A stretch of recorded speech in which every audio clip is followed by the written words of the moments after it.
right, looking good. All right.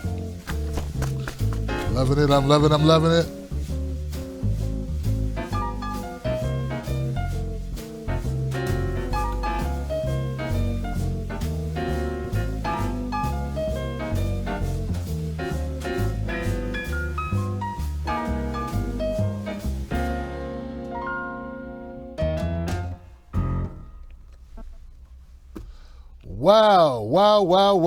Wow. What's up, people? How you doing? My name is Tim Black.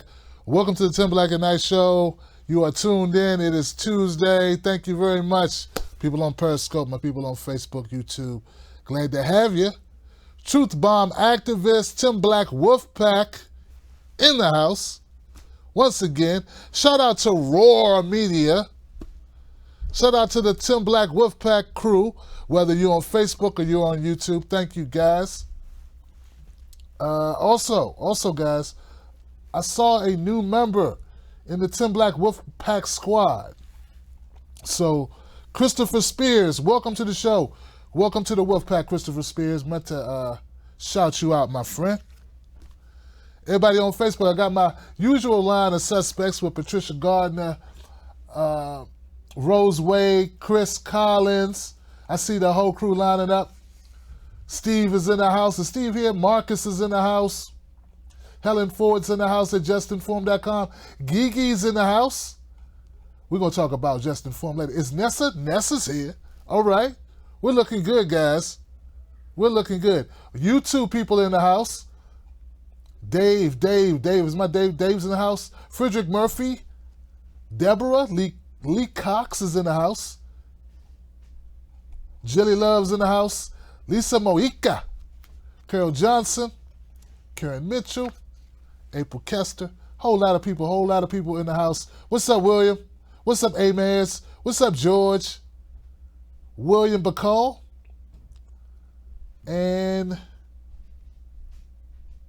yeah, Meriden Oklevop says that she saw, Meriden says she saw the entire Joe Rogan, Tulsi Gabbard interview, and she said they nailed it.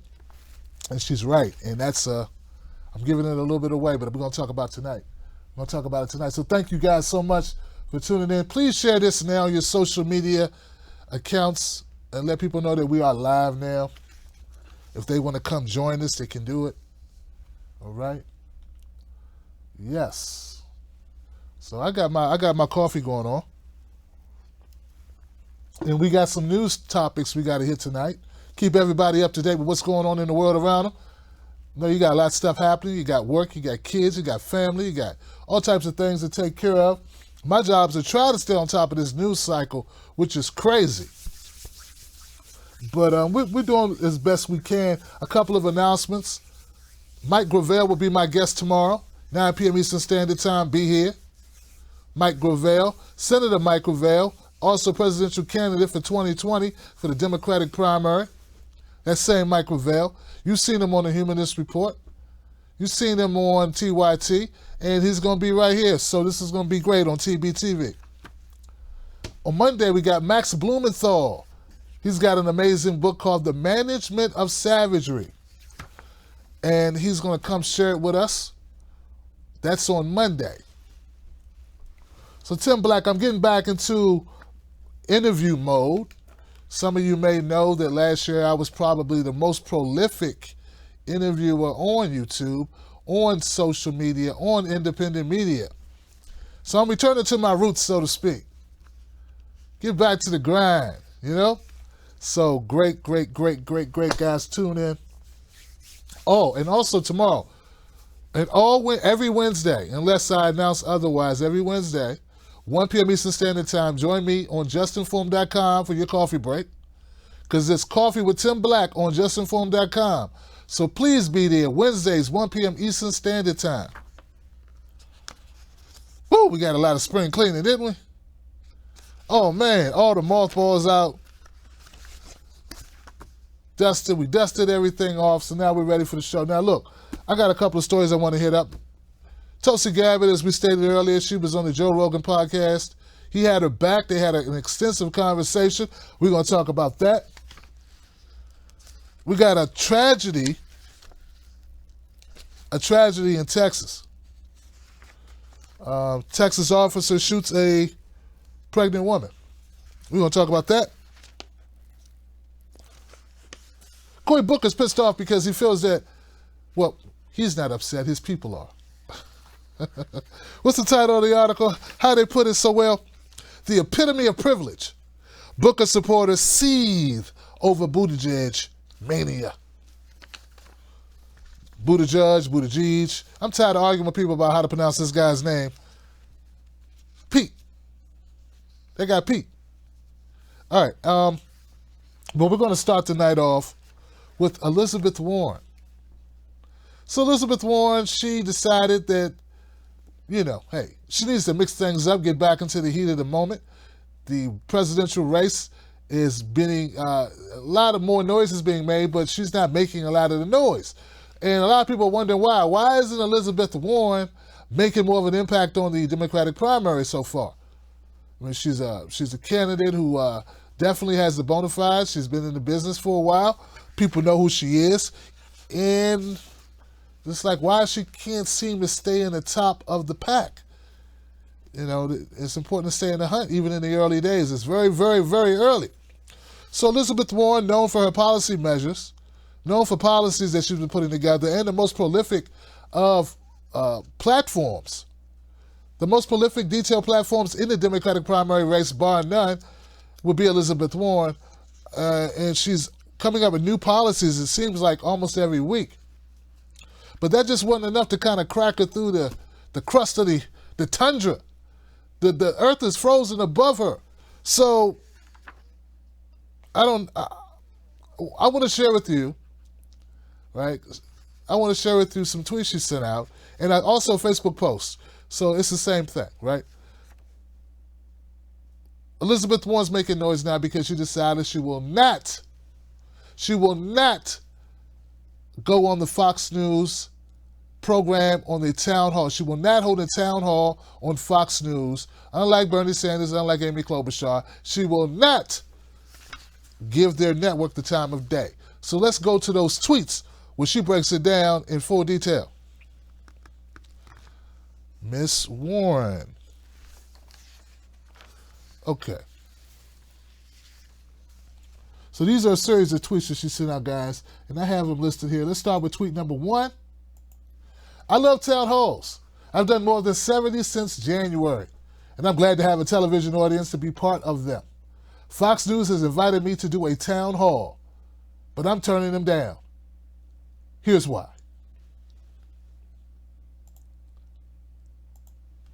Fox News is a hate-for-profit racket that gives a megaphone to racists and conspiracists.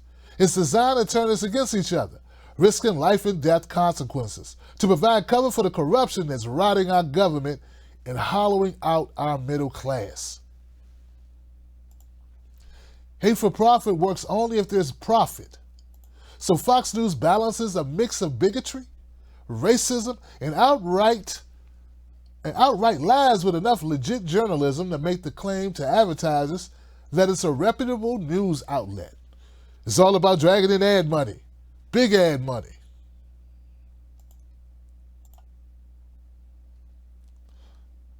Where are we at? Number 4? 4. So many of these. Getting lost here. Number 4. But Fox News is struggling as more and more advertisers pull out of their hate-filled space. A Democratic town hall gives the Fox News sales team a way to tell potential sponsors it's safe to buy ads on Fox. No harm to their brand and reputation. Spoiler, it's not. Here's one place we can fight back. I won't ask millions of Democratic primary voters to tune into an outlet that profits from racism and hate in order to see our candidates, especially when Fox will make even more money adding our valuable audience to their ratings numbers. I'm running a campaign to reach all Americans. I take questions from the press and voters everywhere I go. I've already held 2 town halls in 17 states and Puerto Rico, including West Virginia, Ohio, Ohio, Georgia, Utah, Tennessee, Texas, Colorado, Mississippi, and Alabama.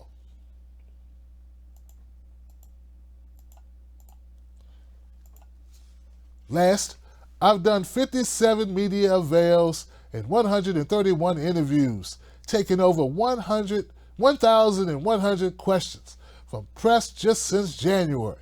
Fox News is welcome to come to my events just like any other outlet. But a Fox News town hall adds money to the hate-for-profit machine, to which I say, hard pass. All right. So that was her response, and that was her rationale. What do y'all think, people? What do you think about Elizabeth Warren's explanation of why she won't attend the town hall? Now, I want to start off, before I give my critique, by saying, well played. I said well played. Of course, Elizabeth Warren is under no obligation to appear on any network, any broadcast, any network, any channel that she prefers not to appear on. To do otherwise would be to assume that she's obligated because Bernie and because Amy Klobuchar did it. That's crazy. Of course, you can choose where you want to go. All right, so I want to say that first of all. I'm not here to ridicule her for her rationale. I'm just here to call it out and call it as I see it. All right? So, look, guys. A lot of what Elizabeth Warren said was true. A lot of what she said was true. Yeah. Fox News is there to spread hate, bigotry, false narratives, and spin stuff and profit off of misery and do all these things and discredit people and, basically spread propaganda to its audience. That's exactly what it's there to do. And it's there to make money off of it. And anyone who appears on that network is somehow contributing to that, even if that's not their intention. Even if you have good intentions, the purpose, I guess, of the network, you can't escape it. I wouldn't condemn a person for going on Fox News, though. But she's right. These are things that are all true about Fox News. My only problem with what Elizabeth Warren said here is, one, you can say the same thing about MSNBC and CNN and CBS and ABC and all the other corporate media entities out there that do basically the same thing. Yeah, you sure could, guys. So that's my first comment. My second comment is, it doesn't take much courage to call out the other side. I said, it doesn't take much courage to call out the other side. I saw some people out there, they were praising Elizabeth Warren for this. They called her gutsy. How is it gutsy to call out Fox News? How's that gutsy to call out Fox News, man? That's like calling a snake, a dog, water wet and the sky blue. That's not gutsy. It is what it is. Since when have Democratic candidates been afraid to call Fox News a propaganda machine, particularly under the auspices of Donald Trump? Come on, they're the presidential bullhorn. They're the platform, the propaganda arm of 45's reign. Everyone knows this. What is courageous about that? I'm still trying to figure it out. All you people who were retweeting her, all of you doofuses that were retweeting her like she said something special. No, it's never courageous to call out the opposite team. Courage is calling out the team you're on. I've been sitting around wondering, what am I going to do with Elizabeth Warren? What will I do with Elizabeth Warren? Oh, man, I love Tulsi. I love Bernie. I love Mike Gravel. Andrew Yang has me interested. At least he's different policy-wise. I don't care where what his skin color is, policy-wise. I kept saying, what am I going to do with Elizabeth Warren? And now after seeing this display, I've come up with it. I know exactly what to do with Elizabeth Warren. Nothing. Nah, I shouldn't do anything with her. There's nothing to be done with her. Opportunist. As I stated, this is a smart political move. You get more love from the propaganda arms of who you're more comfortable with. You know, MSNBC, CNN, they'll treat you well. I seen Politico run an ad on it. Run an article about it. Yeah, right here. A hate-for-profit racket. Warren refuses Fox town hall. Hey, they're already eating it up. The Massachusetts senator sets herself apart from Bernie Sanders and other Democrats who played ball with the network. Oh, man. It's already paying dividends for you, Elizabeth. Hope it's enough. One thing we got to realize is that these candidates have staff. In these staff, particularly the established, and Elizabeth Warren is an establishment candidate, established, entrenched, money, power, a position of influence to begin with. She starts with these certain, you got to admit, a candidate like Mike Gravel, a candidate like Andrew Yang, a candidate like, even to a lesser extent, but still an extent, you know, like a Tulsi Gabbard. They don't come in with any infrastructure. They don't come in with a national profile. Elizabeth Warren has profile. She's been on the big stages before. She was on a big stage last election run. So let's keep it real. Elizabeth Warren, this is very tactical on her, so we need to look at things through a tactical lens. Stop looking through things like this is just what she had to do. She's taking a stand. I don't buy it for a second. I think that Elizabeth Warren made a tactical decision based in strategy because, one, she knows when she goes on Fox News, they're going to be asking her about Pocahontas. I said, when she goes on Fox News, they're going to ask her about Pocahontas, the DNA test, and a lot of other issues that are in her background. Bernie Sanders and Amy Klobuchar and anyone else who went on Fox News that I'm not aware of, they don't have that problem. They don't have that type of stuff in their background that's already fodder for 45 that Trump has already been using. So I think it was tactical as well.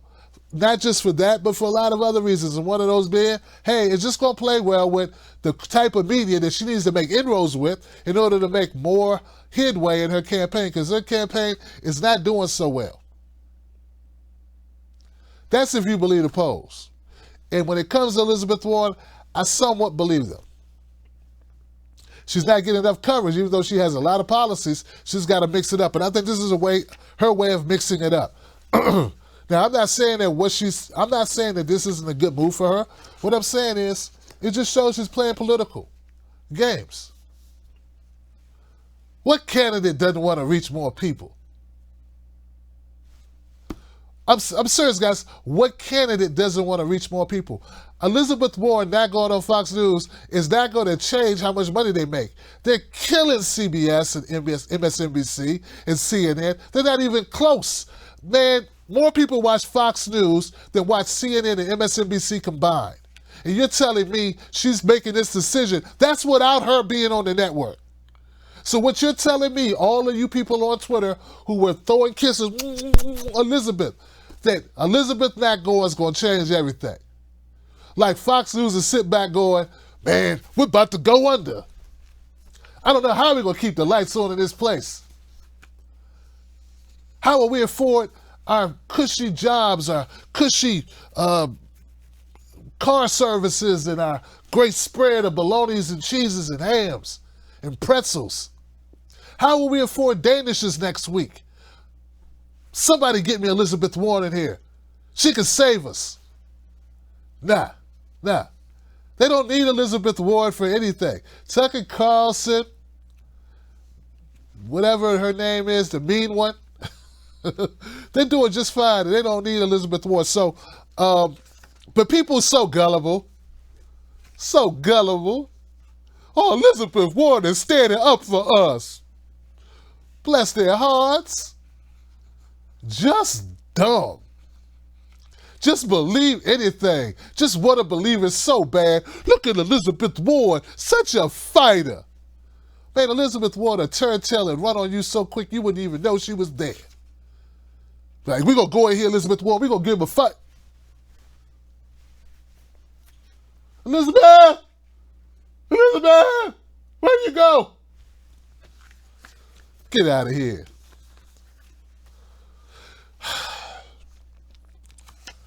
Hey, man, if you don't want to learn it, life will teach you. All right. So, okay. Wake up, smell the coffee, man. Speaking of coffee, Tim Black show has its own coffee. All right, I got my own coffee, man. It's pretty good, too. All right, so let's move it on. Keep it moving on. Man, I love this show. I love my people. I love the support. I feel the cool energy, the vibe, the warmth, man. You guys are great. Except for you, man. Except for you. You know who you are. Damn troll. Every time I put out a video, he thumbs it down just to do it.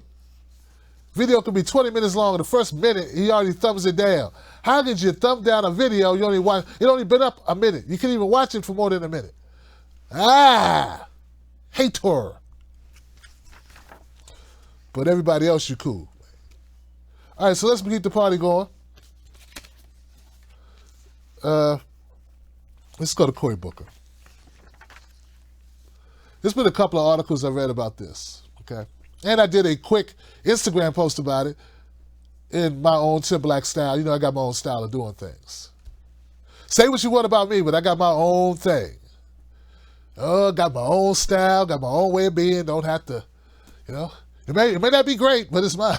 It may need a lot of work, but I own it. It's perfectly imperfect, you know? I love my imperfections. The epitome of privilege. Booker supporters seethe over Buttigieg mania. So I've seen a couple of these articles where they point out that Cory Booker has a lot in common with Pete. But for some reason, Cory Booker's not getting nowhere near the amount of love that Pete's getting. Somebody has sour grapes. Frustrated allies of Cory Booker question whether the media is giving the New Jersey Democrat a fair shot. I got to stop right there and say, fair shot? This ain't a sport. What you mean a fair shot? Who owes you a fair shot, Mr. Booker? Senator Booker? Who died and made you equal? Who's supposed to give you more time? You should have been in the race last time. Trump got like 80 times the coverage of Bernie Sanders, and Hillary got like 20 times the coverage of Bernie Sanders. Like, we talking about a fair shot. No such thing, sir. The two presidential contenders boast some of the same credentials. So why is Mayor Pete getting all of the attention? Let's try that again. The two presidential contenders boast some of the same credentials. So why is Mayor Pete getting all of the attention? All right, Senator Cory Booker, if you don't know why Mayor Pete is getting all the attention or getting more attention than you, you're not bright enough to be president. In fact, if you don't know why Mayor Pete is getting more attention than you better be bright enough to be senator. Let me go a step further. If you don't know why Mayor Pete's getting more attention than you might not be bright enough to be black in America. He's gay, man. Come on. His first gay guy running for president against you, man. Come on, man. We already know who you are, Cory. Well, my parents, when they were together, they lived here and they couldn't rent a home. They had to pay somebody to be a white guy to get them a house because they were racially discriminated against. And I just don't think it's right. And we need to have more love. Oh, we need more love and open our hearts with love. And love. We heard your story before, Cory. I remember, Cory, when you was going on like Ellen. I seen it. You had your time in the sun. I remember when you was on the cover of magazines, just looking all bright-eyed like you were 20 when you was 37. Selling and selling and selling and selling. You were everywhere, Cory Booker, for a minute, man. And look, I'm not saying that I don't like some of the things you do. I do like your criminal justice reform policies, the legislation that you're supportive in that nature. I like that stuff, man. I'm not saying, what I'm saying is this is a whole nother level. We're talking about why the media machine do what it does. And Cory Booker, you're an intelligent man. Didn't you go to like Harvard or something? Let me keep reading this article, man, but don't make me have to call you out too much harder. I get ticked off doing this while I'm reading this, well, I'm going to have to call you out.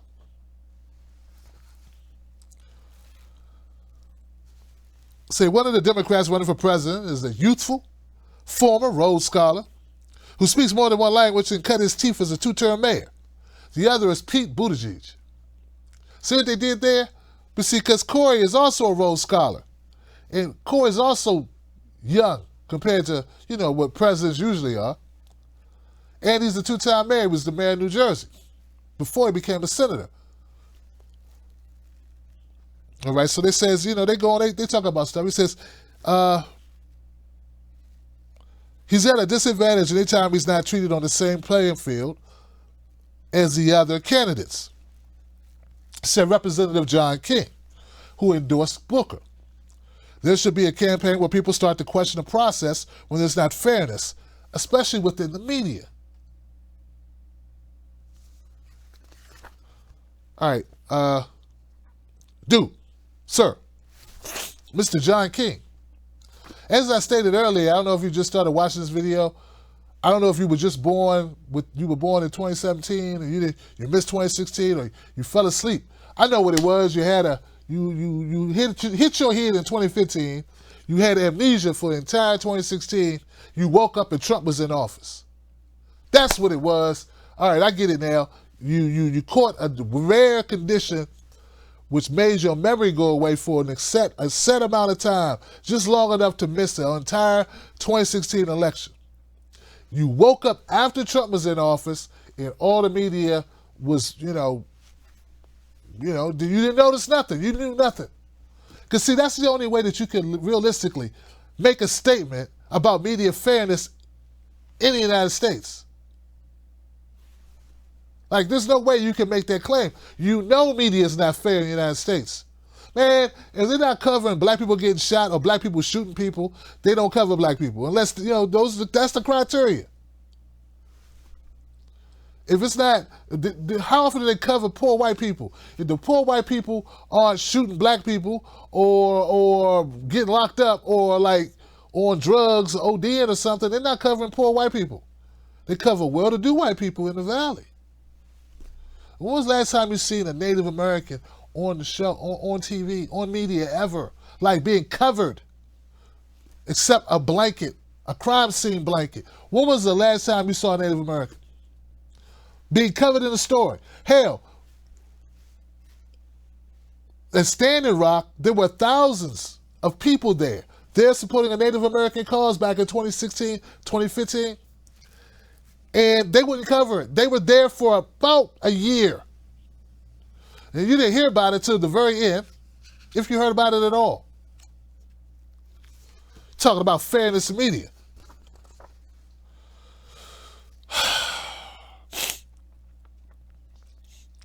And they go on to complain, Pete Buttigieg was in Politico, Time Magazine, New York Magazine, Vogue, and his husband, Chasten, was the subject of a feature story in the Washington Post. Even his communications advisor was in a Politico write-up. So anyway, you get the point, right? We don't have to go any further than this. Listen, guys.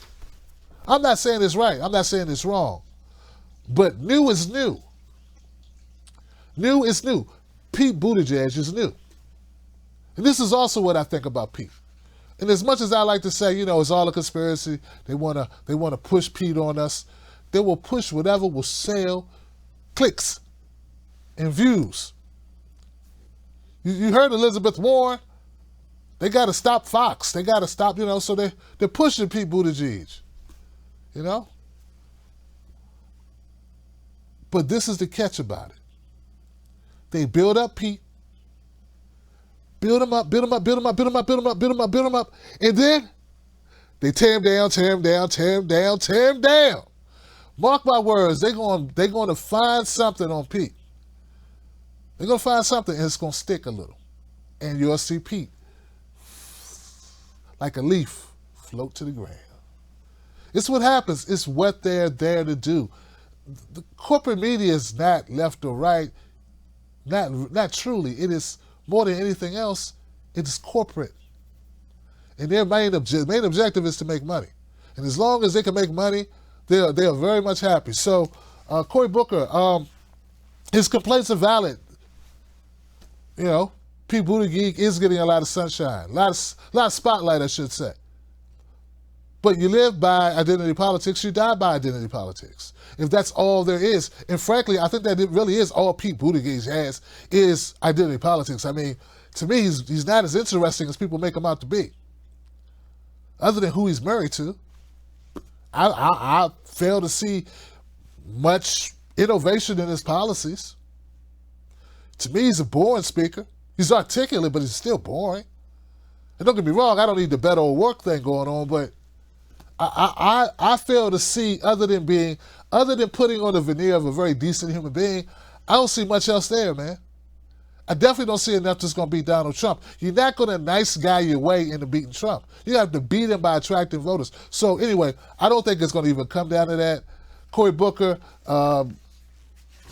you feel upset about the coverage, or your people do, to keep it real, I'm sure Cory's people have something to do with that article coming out, but Cory's not quoted in there complaining about his lack of being covered. Okay, so this is just his supporters, they say, his supporters who are upset. I just think this is the nature of media. This is what they do. And Cory Booker, I mean, if you want coverage, you can come on the Tim Black Show. I'd love to have you on the show, ask you a couple questions about that pharmaceutical bill that you wouldn't pass, the one for Canada, and then you end up signing on one with Rogan and Ilhan Omar and Bernie Sanders, so you did change your mind on that. I'd like to talk to you about what changed your mind and where your donations come from nowadays. And to have, and then we'll talk about whatever you want to talk about too. All right. All right. So this is where I let people know. This show is not brought to you by the DNC or the GOP or the RNC. I know I'm a broken record if you watch the show enough, but it's important to let people know who's giving you your news. Right? You need to know where it's coming from, what the source of it is, and if there's an agenda. My only agenda is truth. I do very transparently lean more to the left than I do to the right, but I like to consider myself pretty open-minded. And when you call out truth, you kind of, I don't know if it's the middle. I don't consider myself a centrist at all, but I think when you call out truth, it has its own lane, and that's neither left nor right nor center. It's just truth. So that's where we try to keep it. If you would like to become a member of the Tim Black Wolfpack, please do that on Patreon at Tim's Take Live or YouTube. Pretty soon we'll be opening up a similar Patreon type support system on Facebook for my Facebook people who don't want to go anywhere else.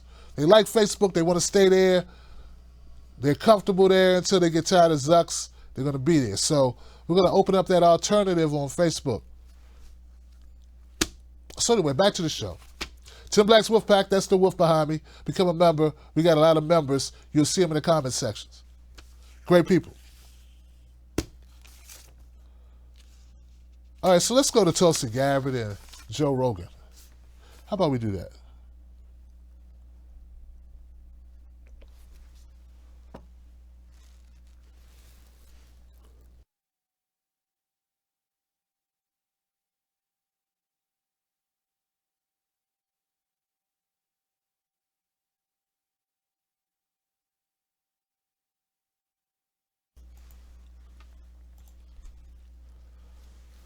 All right, so I was very happy to see Tulsi Gabbard appear on the Joe Rogan podcast a second time. Yeah, she was on before, and it was an amazing video. It gave her an opportunity to reach a lot of people. And she appeared there, what was it, yesterday I think she was on? Let's get rid of that. Let me pop myself up here. This might be good. All right. I don't know if this is going to work or not. I'm blocking people, aren't I? Yeah. So, well, you know what Tulsi Gabbard and Joe Rogan sitting together will look like. So I just wanted to bring in a picture there. How about this? How about we do this? So I just want to briefly just let you know a little bit about the interaction, about the 2.5-hour podcast, Tulsi Gabbard and Joe Rogan, the time they spent talking, a lot of the issues that they talked about. I want to first say, I was very impressed with the podcast. I think you'll be impressed with it too. I don't think I'm gonna do it justice by just giving you a synopsis, because it's something that you should watch just to get a feel for who Tulsi Gabbard is. Because one of my strongest takeaways from the podcast was Tulsi Gabbard's a very genuine human being, based on what I saw. Because I believe 2.5 hours is a long time to talk to someone, and if they were not being themselves, if they were trying to pull a fast one, it would be very difficult to keep that up for 2.5 hours. Now, anybody can lie to you for 30 minutes. And you can pretty much, and some more, more prepped people, more scripted people could probably go an hour. But to go 2.5 hours, stay in character, and still maintain believability, I think that's too hard to do. So I believe what I loved about this is it showed who she is, her temperament, and a lot of her presence. Now, this is not new. I mean, she was on the podcast before. I got the same feeling, but this sort of solidifies some of those thoughts about her, because once again, politicians can do a lot. Some politicians are great actors, but to act for 2.5 hours, I don't think you can just do that. All right, especially when you're being disarmed by someone like Joe Rogan, who's not challenging you per se, and it kind of lets your defenses down, which can be trouble for a politician who has to stay in certain modes. So that was one thing I wanted to point out. I mean, she talked about the military-industrial complex, of course. She talked about not just current state, but also historical state. They talked about the trillions of dollars spent on the military, how that money could be better spent, on things that would help Americans, and how it could be applied to infrastructure, healthcare, education, fighting drug addiction, opiate addiction, a list of issues that she felt would be better ways to spend that money. She talked about universal basic income and said it's something she wants to look into. Minimum wage increases to a living wage, different policies that she supported, affordable housing. So she talked not only about, foreign policy, but she also talked about domestic policy, which I think is great, because I've been saying that it's important for Tulsi Gabbard to sort of dig in more into the domestic side of things when given the opportunity. I don't think she should leave her wheelhouse, but I think intertwining her domestic issues will really help her campaign. And I want the best for her, and I want the best for her campaign. So I'm glad to see her do that. She talked about one of the biggest issues, one of the biggest barriers to politics in the United States is partisanship. And she gave the scenario how things carried out, how it played out her first few days in Congress as a young Congresswoman, and how they initially, like right off the bat, they divide you up. They separate Democrats and Republicans. It's not just media driven. It's also driven within the parties to stay separate. So she was, dropping a lot of knowledge about how the Democratic Party operates. And I would assume it's not just the Democratic Party, how parties don't work together. Basically, they're instructed not to. They instruct their members not to work with the Republicans. In fact, if there's legislation that you agree with, they'll tell you, don't support it because you're helping Republicans. Now, later on, Democrats can introduce the same legislation, but they wouldn't support it under a Republican, only under a Democrat. and which I thought was, which we know intuitively, right? We know this, but to hear her lay it out and explain how it was like a eye-opener when you first enter Congress. And look, I've had jobs, you've had jobs probably that you thought things would be one way, and then you get in there and things are a totally different way, and you're like, wow, okay, I expected this to be different. I expected this to be, you know, an opportunity, a real opportunity to make changes or to do some great work, and it's, you know, it's corrupted, or maybe there's something illegal going on, or maybe it's just the culture, any institution or any corporation is toxic, or the environment's toxic, or the job is dangerous. Like, there's a lot of things. So I've had positions like that where you come in, you expect one thing, and reality is totally different. So that's what Tulsi Gabbard describes. She talked about, and I'm going to do a more in-depth video of this, but after watching 2.5 hours, I just want to be able to share a little bit with you. She talked about Julian Assange and Edward Snowden, how she would pardon Edward Snowden, and how she would not see charges against Julian Assange if she were president. And she explained her reasons for it. And she did say that she felt that Obama did not prosecute Julian Assange because he didn't want to destroy the rights of the press. And I've covered this on my channel, and I come up with a slightly different version. I believe Obama didn't prosecute Julian Assange because they could not find the correct amount of information on him in order to do so. They would have done it. I think Obama's proven, after prosecuting more whistleblowers than any other president, prosecuting more members of the press than any other president, they would have no problems processing or charging Julian Assange. But at the time, all they had on him was releasing of the WikiLeaks documents. And if that's the case, you also got to prosecute MSNBC and CNN.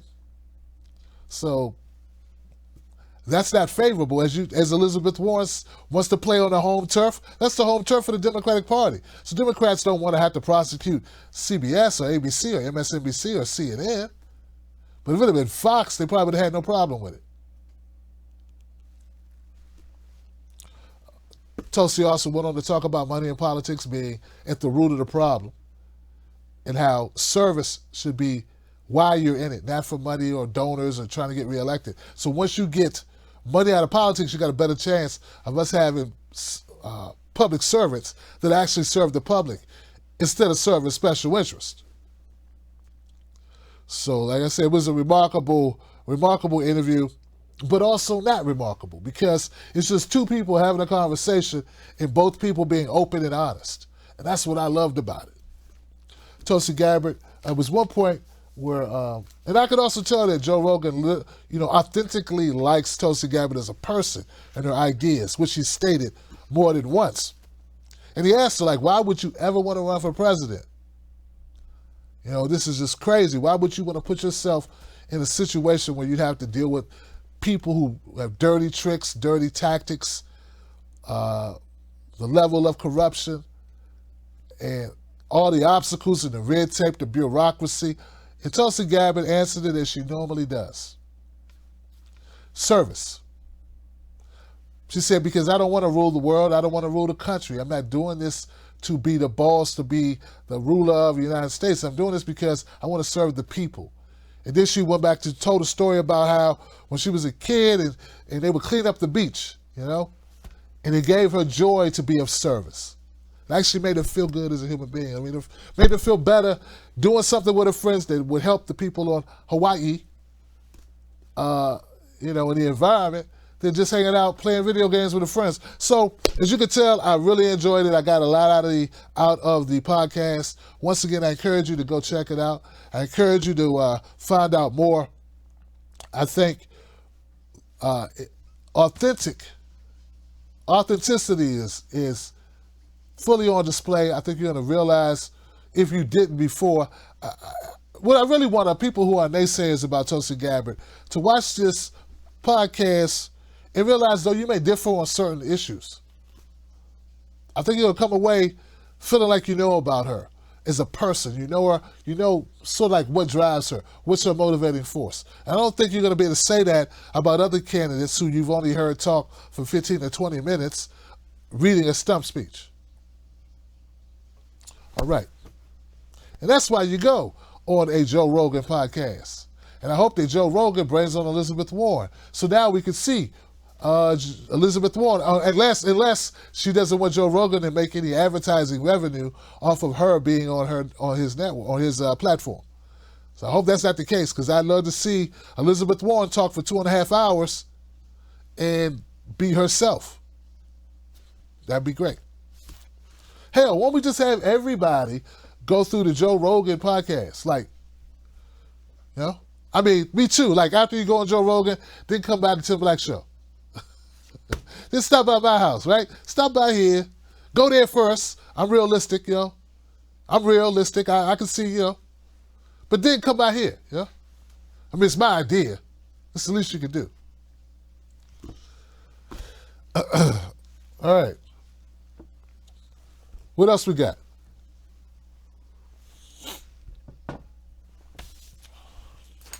Well, I know what we got. All right, guys. Excuse me, I got a story. Oh, I got a couple things. Now, this is very interesting. Let me see if I do have this, don't I? I do have it. I did upload this. Texas Rogan. Try this. All right, so this is interesting. This is Joe Biden, AOC, Bernie. Okay? And something very interesting is going on, folks.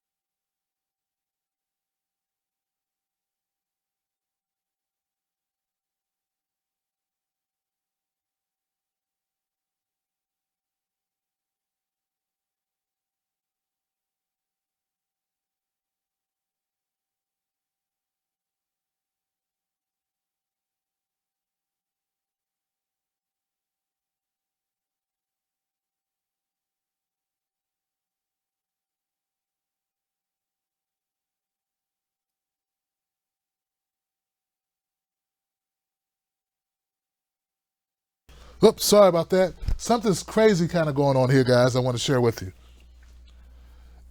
Alexandria Ocasio-Cortez is kind of teaming up with Bernie Sanders to lay the smackdown on Joe Biden. Yeah, that's what's going on. And it's a thing of beauty, guys. It's a thing of beauty. So it started a couple days ago. So Bernie Sanders was at Howard University. University I frequented with friends, and a friend of mine, a couple people that I've known, I grew up with, went to Howard University, right here in D.C. And he was there Monday night with Ocasio-Cortez. And she gave Bernie Sanders a nice boost. So even though Ocasio-Cortez hasn't officially endorsed Bernie Sanders, she is returning the love for his support during her campaign against Joseph Crowley. Right? So on Monday night, she criticized middle-of-the-road climate plans and the clear shot at Biden meant to contrast, contrast his centrism with the more liberal policies of Sanders. And here's what she said. She said, I'll be damned. I'll be damned if the same politicians who refused to act in past decades are going to try to come back today and say we need a middle-of-the-road approach to save our lives. Yeah. So she's calling Joe Biden out, man. She's being supportive of Bernie. She's calling out Joe Biden. And Biden he had to respond. He responded today. He said, look at my record. You never heard me say middle of the road. He told reporters while campaigning in New Hampshire, I've never been a middle of the road on the environment. Tell her to check the statement I made and look at my record. Ocasio-Cortez is a useful surrogate of Sanders, both a Democratic socialist and both are popular with young voters, a demographic where Sanders has a huge edge over Biden. So I think it's important. Some people commented, they said this, Ocasio will have the ability of helping Bernie Sanders attract even more young supporters to his campaign. And older supporters as well. A lot of people like Alexandria Ocasio-Cortez. In fact, a lot of women like AOC. So that's going to help Bernie in a number of ways. It says here, it's not clear that Ocasio will endorse Sanders, but she's also singled a fondness for Elizabeth Warren. I'm very supportive of Bernie, AOC told Yahoo last month on a podcast. I also think what Elizabeth Warren has been bringing to the table is truly remarkable. So, once again, we had a situation where Elizabeth Warren and Bernie Sanders are sort of paired up, so to speak. But I definitely ain't gonna make any excuses for Elizabeth Warren. I feel that not going on Fox News, I know that they're middle of the road centrists. Basically, anything that hurts Bernie, they like it. Yeah, these people are just pissed off. They just don't like Bernie Sanders. They blame Bernie for Hillary losing, no matter what you tell them. They blame Bernie more than they blame Russia. That's how bad it is. They blame Bernie for Hillary losing more than they blame Russia. So, I don't know. Everybody's fault that Hillary lost.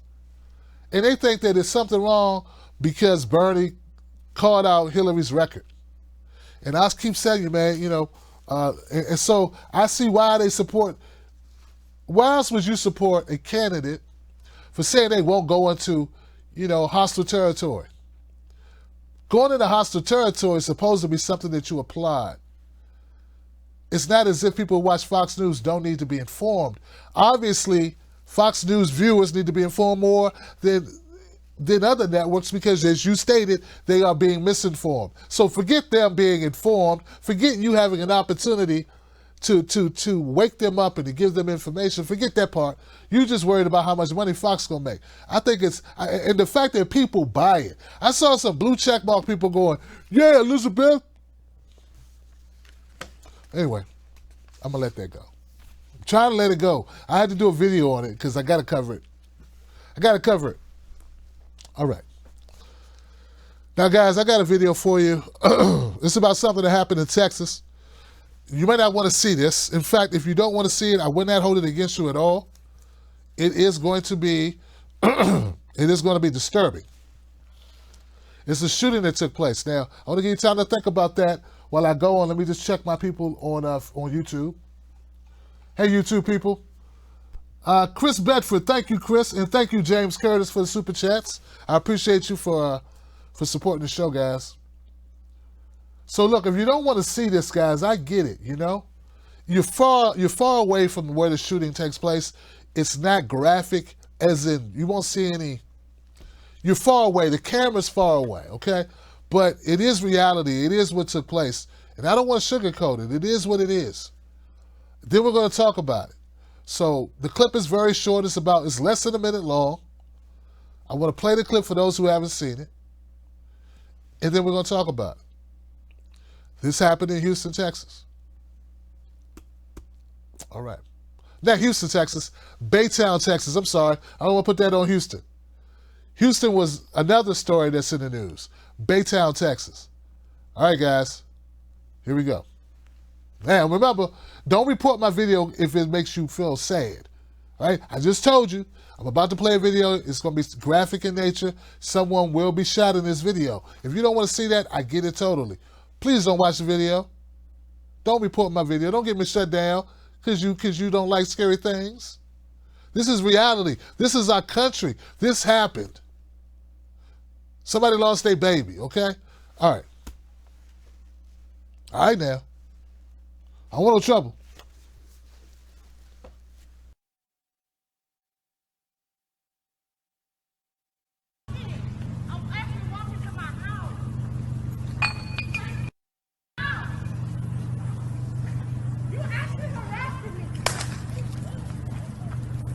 Pop the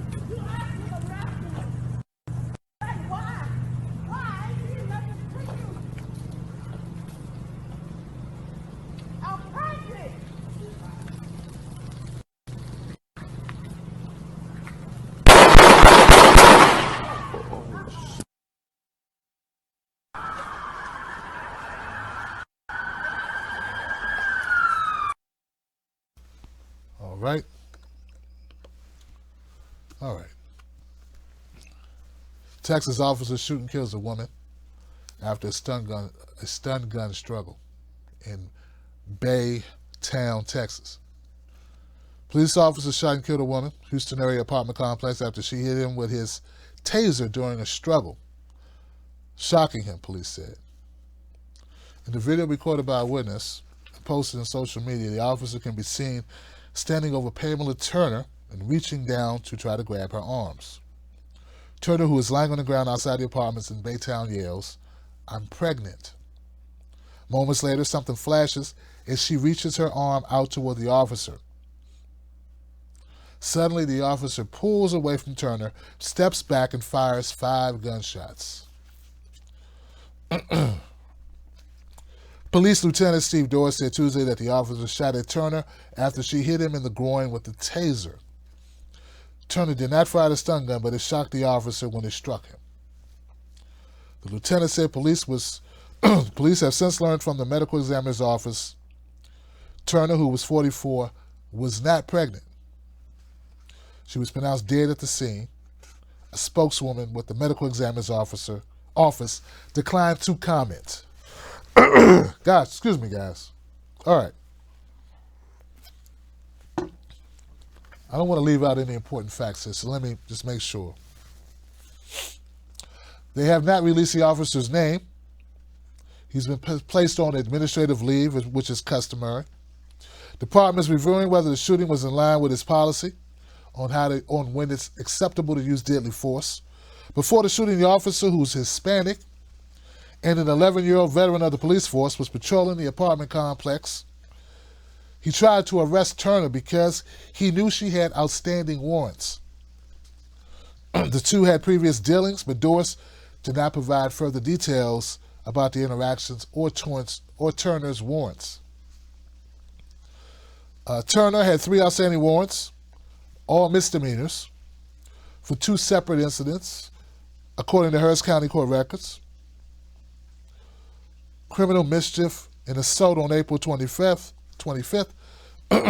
after a manager at the apartment complex told police Turner scratched her face and broke her glasses during a confrontation over an eviction notice. On May 2nd, court records show Turner was again accused of criminal mischief for damaging the back window of a woman's car. Following her May 2nd arrest, Turner was ordered to undergo a mental health evaluation, according to court records. They're trying to contact whoever the person was who took the film because that person is now a witness to a shooting. The video of what happened Monday night shows the officer and Turner engaged in a struggle after he tried to arrest her. In the video, Turner's heard saying, "You're actually harassing me, and I'm actually walking to my house." While on her back, she appears to scuffle with the officer saying, why, and then "I'm pregnant." It's a tragic event for everybody involved, Doris said. Of course, our hearts go out to the family of the deceased as well as our officer. On Tuesday afternoon, Turner's neighbors gathered not far from the orange ring painted on the apartment complex parking lot to mark where she was shot. Standing amid the modest brick and aluminum houses, one of Turner's neighbors said the incident frightened her. It's just sad, very sad, when you see somebody for the past 6 months walking around. Even though you don't talk to them, you keep an eye on them, and then you wake up and realize, oh my God, she was shot so close to home. A dozen protesters protested outside the police station, carrying signs with "No Justice, No Peace" and "Black Lives Matter" written on them. "This is another black woman who lost her life," said Ashton P. Woods, an activist with Black Lives Matter Houston. "Another black person who has lost their life for senseless violence. 5 shots, unarmed." Kevin Dollars, a police detective and the author of the book on investigating police use of force, said it's impossible to make a proper assessment of Turner's actions based solely on the video and the facts released so far. We owe it to everyone involved, including the descendant, to do a professional investigation. Okay, so that's it. That's what you know. We all know the same thing, okay? Whether all of that is accurate or not, I have no way of knowing. But that's what was being reported. And that was what was reported in AP News. Okay, AP News. All right. So now, what do you think about that? Okay, so I'm not going to defend the woman at all for trying to get away from the cop. I'm not going to defend her at all for tussling with the police officer.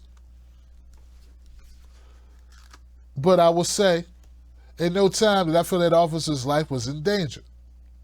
Police should not be able to use deadly force without being in danger. Period. What this officer did was execution. I see no difference between this and what happened in Nipsey Hussle.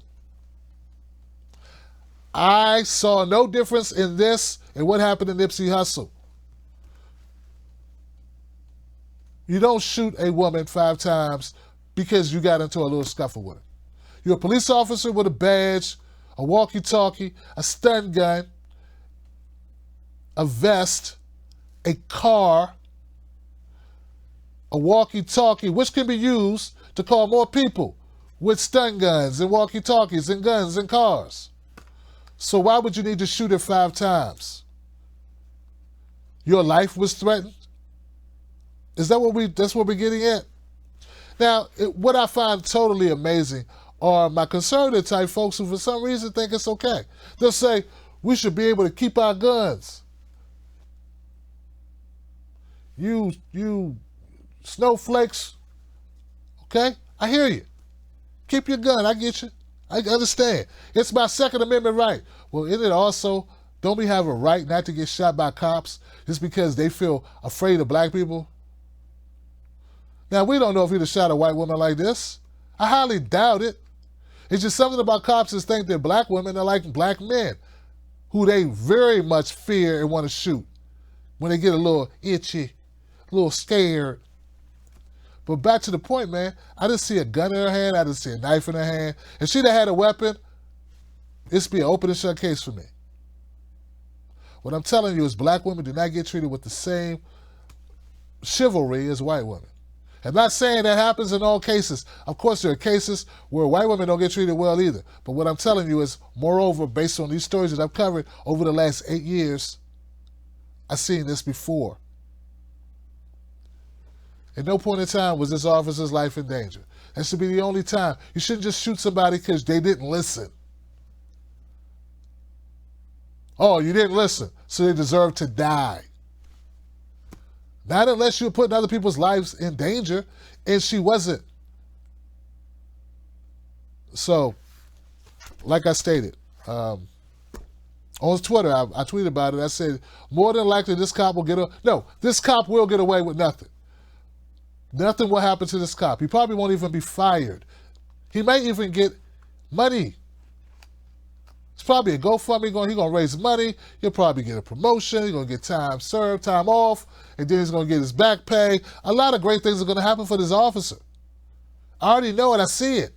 It's written all over it. The woman had priors. Oh, man. Notice we don't know anything about the cop. We don't even know the cop's name. Has the cop ever shot anyone before? Has he ever been an itchy trigger finger? No, we don't know anything about him. But we do know this woman had misdemeanor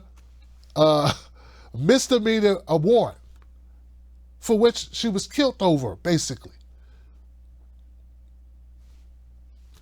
I would have preferred her to go to jail than be dead. That's true.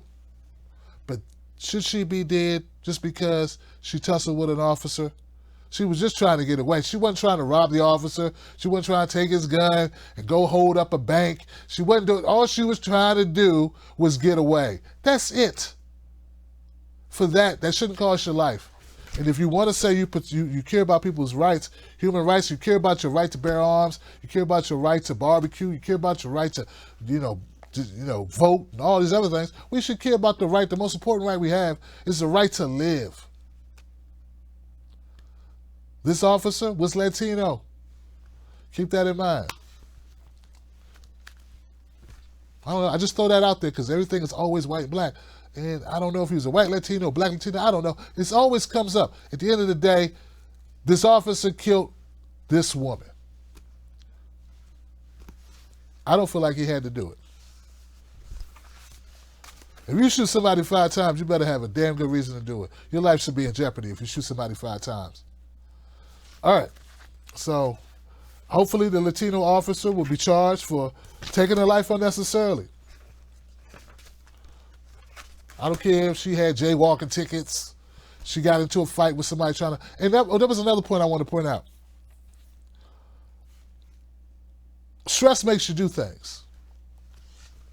I said stress makes you do things. If you aren't poor and you have never been stressed, maybe you don't understand stress. But it said 2 key things in that story that bothered me.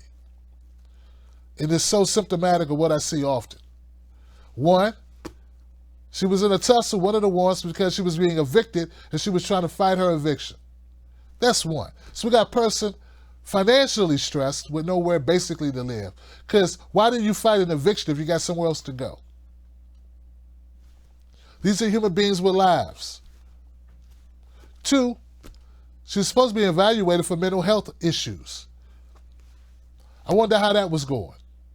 I can just imagine that Baytown, Texas, just itching to put people with mental issues up in a nice hotel, a nice place, to give them room and board and take care of them.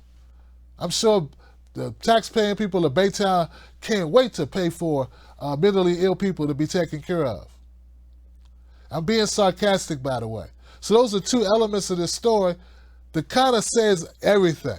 You got stressed out individual, probably homeless. We got mental health issues, all that in the mix, and now you want her to go to jail.